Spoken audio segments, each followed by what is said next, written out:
Hello, listeners. This is the continuing video of Mahabharata audio series written by C. Rajagopalachari. Today I am going to read about the chapter 2, Bhishma's Woe.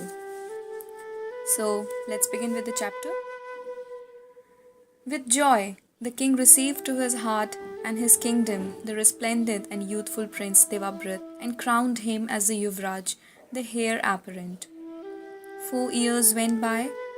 One day, as the king was wandering on the banks of the Yamuna, the air was suddenly filled with a fragrance so divinely sweet that the king sought for its cause, and he traced it to a maiden so lovely that she seemed a goddess.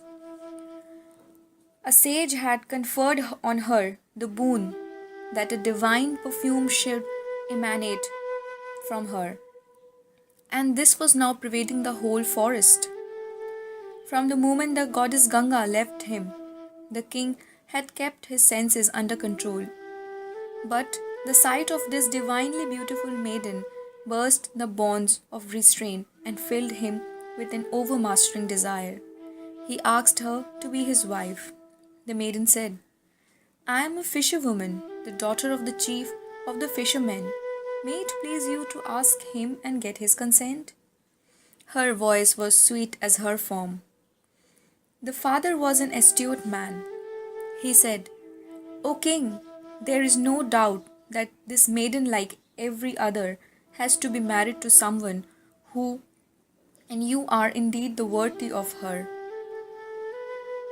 Still, you have to make a promise to me before you can have her."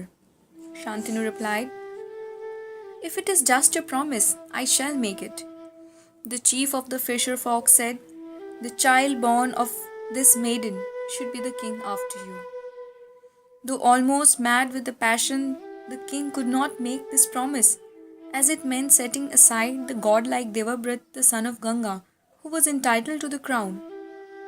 It was a prize that could not be thought of without shame. He therefore returned to his capital Hastinapur, sick with baffled desire. He did not reveal the matter to anyone and languished in silence.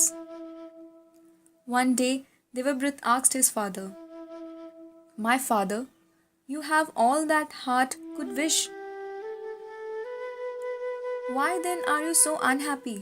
How is it that you are like one pinning away with a secret sorrow?" The king replied, "Dear son, what you say is true. I am indeed tortured with mental pain and anxiety. You are my only son, and you are always preoccupied with military ambitions. Life in the world is uncertain and wars are incessant. If anything toward befalls you, our family will become extinct. Of course, you are equal to 100 sons. Still, those who are well read in the scriptures say that in this transitory world, having but one son is the same as having no son at all. It is not proper that the perpetuation of our family should depend on a single life, and above all things, I desire the perpetuation of our family. This is the cause of my anguish." The father prevaricated, being ashamed to reveal the whole story to his son. The wise Devabrat realized that there must be a secret cause for the mental condition of his father, and questioning the king's chariot, came to know of his meeting with the fisher maiden on the banks of Yamuna. He went to the chief of the fishermen and besought his daughter's hand on his father's behalf. The fisherman was respectful but firm. "My daughter is indeed fit to be the king's spouse. Then should not her son become the king? But you have been crowned as the heir apparent and will naturally succeed your father. It is that stands in the way." Devabrat replied, "I give you my word that the son born of this maiden shall be king, and I renounce in his favor my right as heir apparent." And he took a vow to that effect. The chief of the fishermen said, "O best of the Bharat race, You have done what no one else born of royal blood has done till now. You are indeed a hero. You can yourself conduct my daughter to the king your father. Still, hear with patience these words of mine which I say as the father of the girl. I have no doubt you will keep your word, but how can I hope that children born of you will renounce their birthright? Your sons will naturally be mighty heroes like you, and will be hard to resist if they seek to seize the kingdom by force. This is the doubt that torments me. When he heard this naughty question posed by the girl's father Devabrit, who was bent on fulfilling the king's desire, made his supreme renunciation.